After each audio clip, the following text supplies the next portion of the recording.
So the Indian seed industry has had a considerably consistent growth in the last 15 years or so.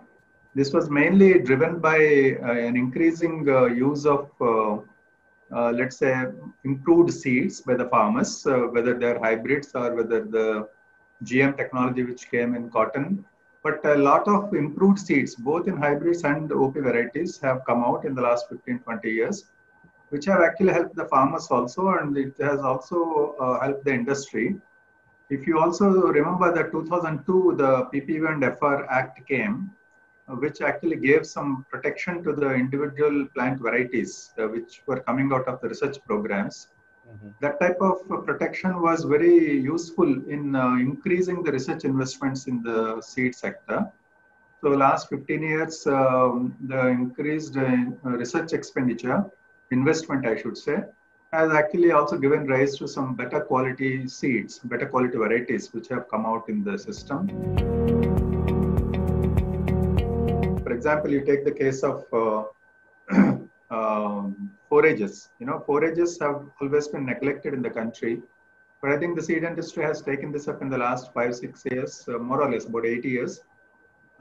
Forages improvement has started in a big way. So we are now getting better quality forages to the farmers, and that in turn helps the dairy industry and others to actually use better quality feed for the animals. Similarly, on oil seeds front, also the industry is doing quite a lot in terms of improving the quality of the germplasm and improving the quality of the varieties. You take mustard, a lot of mustard varietal improvement has taken place, and hybrids have come. Soybean is not so great because soybean is still dominated by the public sector. But if you take a lot of money that is going into mustard, I think that is something which has actually helped. So I think a lot of work has happened, and but more should happen. Next to 10 years, if you see the challenges, biggest challenge is climate change, right? So unless the seed industry develops varieties which can withstand climate change, temperature increases or heavy rains like we had this year. So this year's heavy rains is a continuous phenomenon for the last 2, 3 years. You know, it is happening that we get heavy rains. Flooding or droughts are also coming. So I think climate change is there for reality. It is only seed industry which has to develop varieties which can withstand climate change. Secondly, we need a lot of mechanization in agriculture. When you talk of mechanization, seed industry has to develop varieties which are suitable for mechanized agriculture. It's not that you can use machines in all the traditional varieties. It is not that easy. And so you need, again, seed industry has to, for example, cotton picking if you take. Today, cotton picking costs are almost 20% of the price that the farmer gets. Very high. Most of the crops or labor costs are 40 to 60%. So if you have to mechanize these things, seed industry has to develop varieties. We are currently in India, the research spend is hardly 3 to 4% of the revenue by the seed industry. That means if you have a revenue of 18,000 crores, we are spending hardly 600, 700 crores on research out of that. Globally, the benchmarks are 10 to 12% of revenue. That means for an 18,000 crore business, we should be spending 1,800 to 2,000 crores on research.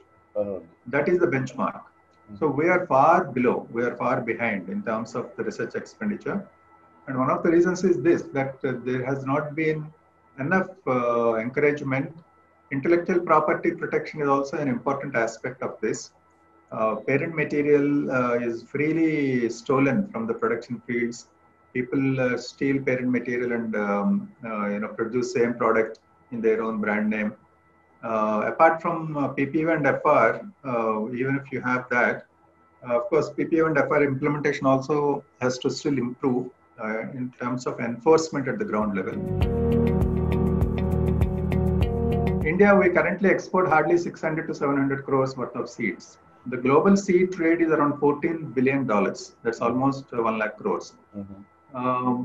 So there are a few countries who have strategically positioned themselves for seed production for export purposes. like Chile is there, South Africa is there, and there are some other South American countries. They specialize in this. It's actually a business model for them. We have a huge variety of agroclimatic conditions in India, where we can grow many types of crops, seeds we can grow. Most of the seed production is located in 2-3 states like Telangana, Andhra Pradesh, Maharashtra, Karnataka, Gujarat. These are the major states that grow seeds. So we need to look at, out of this 1 lakh crores market, can we get even a 10% share, which is around 10,000 crores? Can we reach that in the next, let's say, 7, 8 years, 9 years time? Similarly, rice, hybrid rice can actually go out from India. Similarly, you have many oilseed crops where we can produce seeds and export. Vegetables, for example, today we are exporting hardly 400 crores worth of vegetable seeds. This can go up.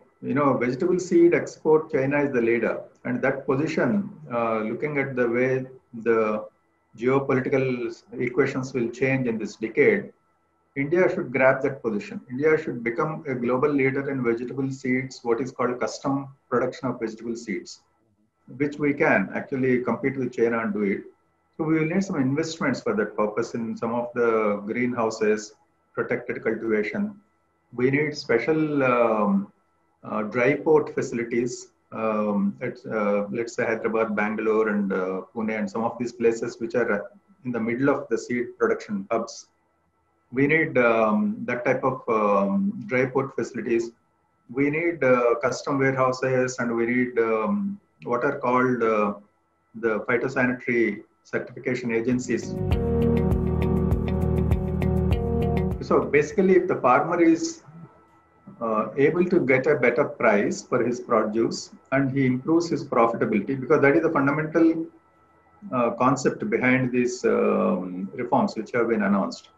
If the farmer is able to get a better price realization and is able to make more money, he will be encouraged to use better quality inputs, right? So I think that is one area which will help the seed industry indirectly. So that is what I would say indirectly. But the second area, which is I think very important, is the I would say the bill about contract farming. The bill which allows for companies and farmers to enter into forward contracts, and the farmers will produce what different food companies and agricultural commodity companies need. There, I think seed industry should play a very important role in terms of offering the varieties which suit the requirements of the buying companies.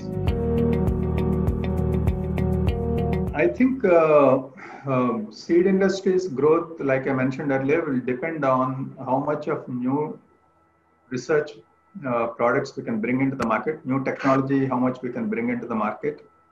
We are all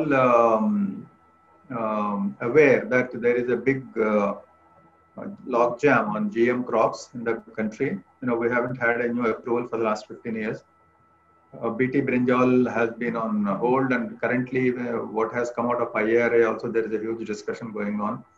So I think in general, there is no clarity on the regulatory regime for new technologies like GM or gene editing and things like that. We need clarity. We need predictable and science-based policy environment, which will tell me as a company, I know that if I invest this much in this new technology, I can get the benefits, I can get my returns in 5 years' time, policy will not change in between. We are all governed by SEED Act.